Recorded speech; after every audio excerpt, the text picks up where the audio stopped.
Yeah, I know. We just had an election in Greensboro last month, but there's another election coming up. If you're feeling a little voter fatigue, well, that's because some voters have had 3 elections in a 6-month period. The next election, of course, is the general election. It's less than 3 months away. Races you'll see include both state and U.S. representatives and senators as well. Arguably, one of the biggest races here in North Carolina is the U.S. Senate race. Democrat Cheri Beasley and Republican Ted Budd are competing for the current Senator Richard Burr's seat.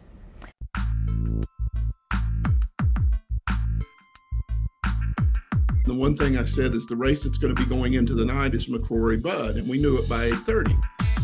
No, I didn't see that coming. I thought Budd would win, but I sure didn't think he was going to get 58%.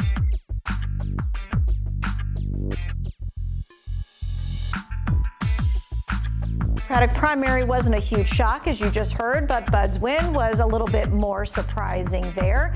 So these are the 3 people that you're looking at on the screen right now. Budd was up against former Governor Pat McCrory and former U.S. Representative Mark Walker.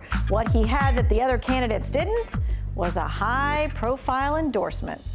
Budd is not shying away from the Trump endorsement, and it's going to be, if you look at his website, his tagline is Trump endorsed candidate. And with that, for the rest of this half hour, we're digging into former President Donald Trump's endorsements, what it means for the Republican Party, what it means for our state and national elections. Thom Little is our expert. We interviewed him at length. We'll be dividing that up as we go along. Along with Thom Little, we have other resources as well. Ballotpedia says that Trump endorsed 235 candidates in regular elections. So far, 183 of his candidates have won those seats. 80% of his endorsements have won if they're in a competitive race. You know, it's about 95% because half the time he endorsed people with no opponent or an opponent with no chance.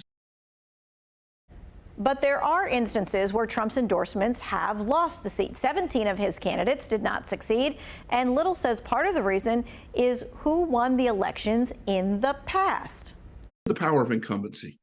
The other places where he's failed, you know, trying to get rid of Idaho Governor Brad Little.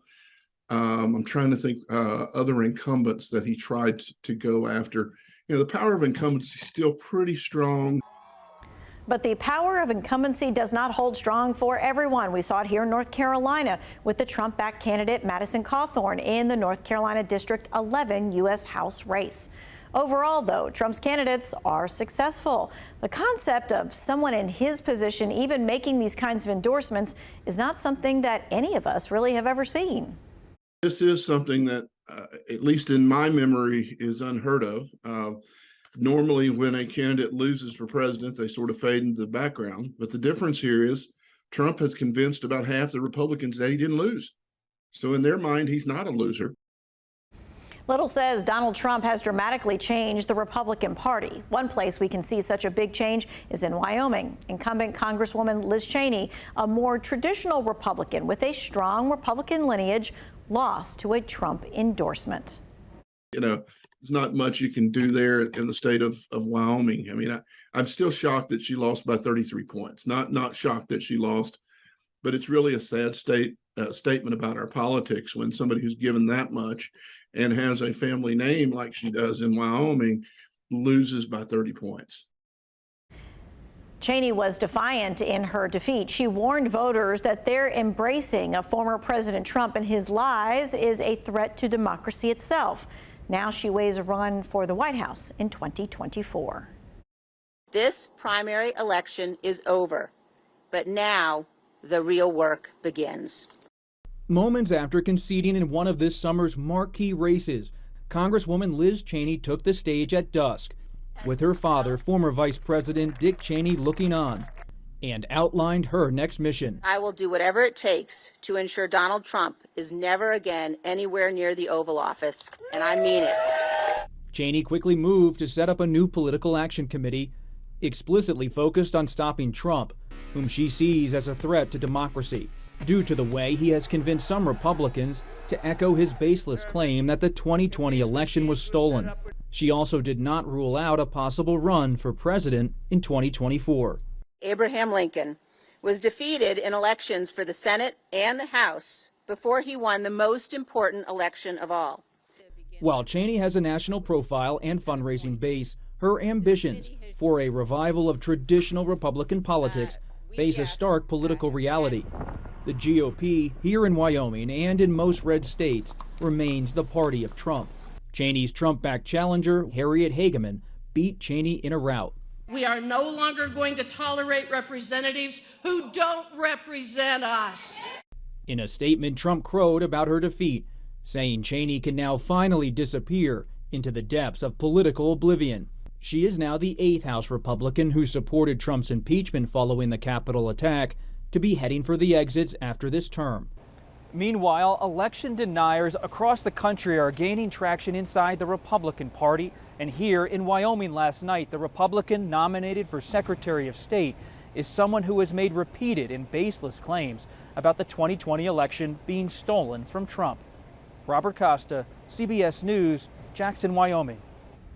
All the elections with Trump endorsements we've seen so far have been primary races, so it's Trump's Republican candidates up against other Republican candidates. Now we have to wait and see how things will play out when these Trump endorsements are up against Democratic candidates.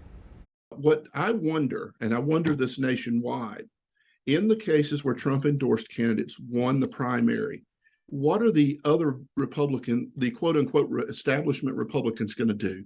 Are they going to go ahead and line up behind that candidate? Are they going to stay home? Here in North Carolina, we have a kind of different situation. Ted Budd was not only endorsed by Trump, but also Club for Growth. That's a conservative organization focused on cutting taxes and other economic policy issues. But even with the establishment endorsement, Little says Budd's Trump endorsement could impact some Republican voters' decisions. Now, some will actually jump. Some may jump to Cheri Beasley. But even if they stay home, those are votes that he might need. Again, WFMY News 2 spoke to Thom Little for over 15 minutes. He gave us his prediction for the North Carolina Senate race as well. You can find out who he thinks will win and watch the complete interview on WFMYnews2.com. Just search Dig In to It. WFMY News 2 at 6 is next.